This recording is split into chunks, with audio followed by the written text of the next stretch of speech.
Akuma here, Demon in the Dungeon. Wanted to take you guys through today's work. Today was a wonderful Friday in my classroom. Had all 4 airbrushes going. You see the sonic cleaner in the back with a little bit of Windex cleaning out brushes. I'm going to walk you through everything after I give you a brief overview of everything. We have Tau, we have Eldar, we have Space Marines, and we have Imperial Guard. A lot of touch-up work has been done on various models, and I see that I'm going to be busy soon. I have to find my other stencil the opposite. That way I can do the flames. Yeah. So, starting off with the Tau, I have 20-something suits now for my Crisis Suit team for Midori Squadron. I have all of them set up permanently. I even used a Riptide head if you zoom in closely for that Crisis Suit. I was running out of heads. I need 2 sets of legs. If anybody wants to donate and help me out, just drop a comment or send me a message. The Salamander Storm Ravens. This one, I have left the weapons off at the top so I can modify and swap out, but it has both sets of door guns and it has a heavy bolter up front. Over here it's las cannons, and we got to put the weapon system back. I don't have the bits for the side guns. Over here, assault cannon, heavy bolter, and dual twin link bolters. And they're all going to have the scale effect used from Fallout Hobbies. Fallout Hobbies, I have to give you guys a lot of credit and apologize for the original C- rating. The tackiness, first use of course, is not good for beginners. But once you set up something, a laminated sheet of paper, and you take your time and not rush, this will last you quite a while. Matter of fact, this thing's been used, these 2 hex templates have been used about 11 times today. And I'll show you where. If you look at this tank, started off with a digital camo, that one ripped, and I'm kind of disappointed with it. I'm going to email them about it. But then the hex camo came through like a champ, and you can see all the beautiful detail work there. Hex camo again, I have to go over with a dark color to blend it all in, but I'm not doing the sides, just doing for the top view. And then here,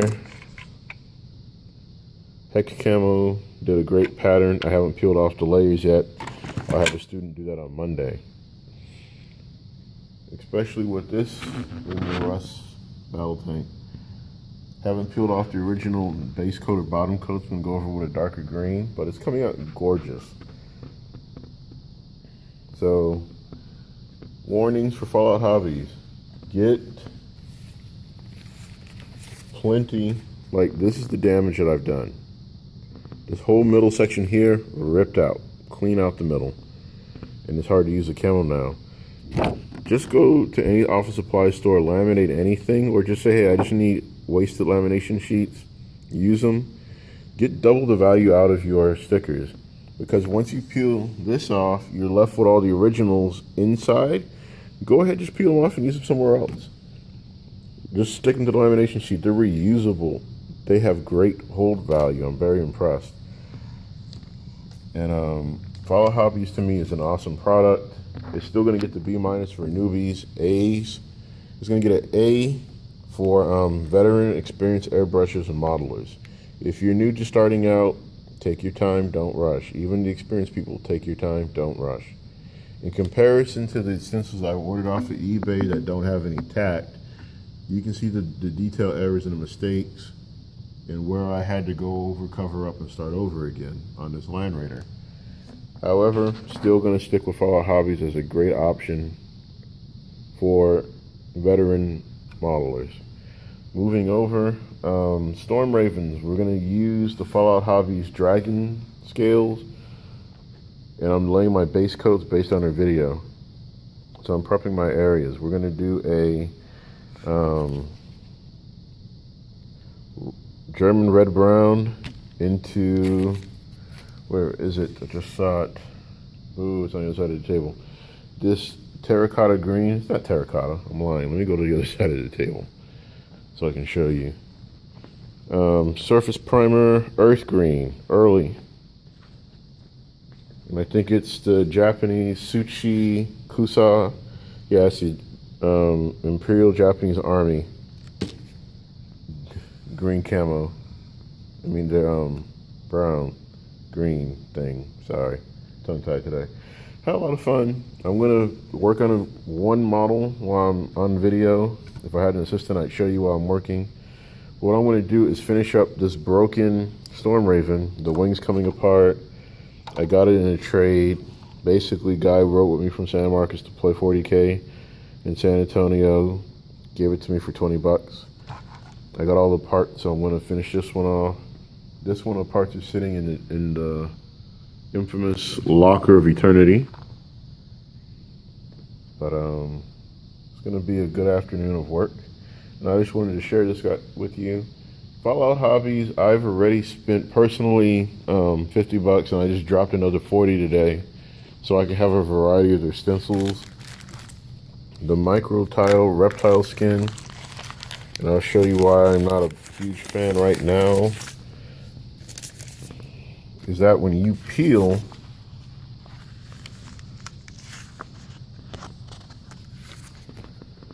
get somewhere situated so I can mount my arm. When it comes out the package, it is fresh.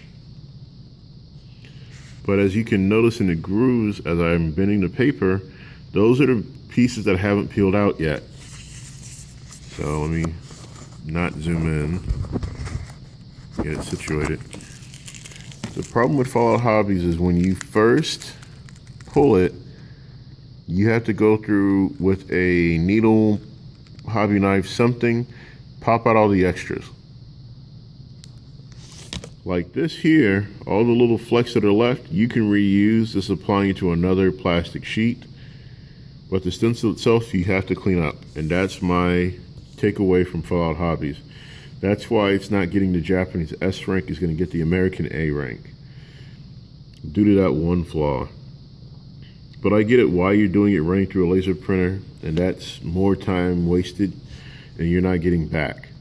So for the hobbyist, this is the Netflix and chill with a Coke or Pepsi and a hobby knife, getting the flecks off so that you can use them. And that's for all of their stencils. So that's the major disclaimer with Fallout Hobbies. Otherwise, it's a guaranteed 100% awesome product. Also, if you want to be me on the cheap side, if you don't have the 15, 20 bucks and $4 shipping, depending on where you live in the country, just go get a bath loofah, cut it up, boom. The results you're going to get, if it would zoom in, zoom. It's going to look like this. Granted, I used a high power compressor and kind of overdid it. But as always, I'm not looking for a super quick fix. So there you go. So you can see the detail in the loofah. It's my stock camo scheme from Midway Squadron anyway. It all worked out. So digital camo on the Imperial Guard. Everywhere else came out to be decent.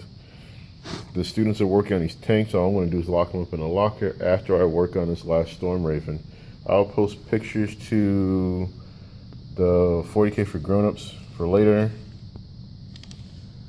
And Alamo City War Gamers, everywhere I post, I'll make sure I put pictures.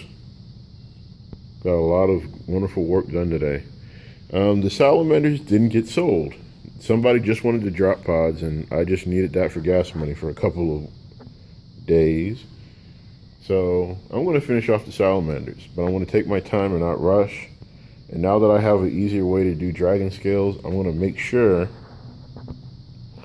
that I apply them nicely and as professionally as possible.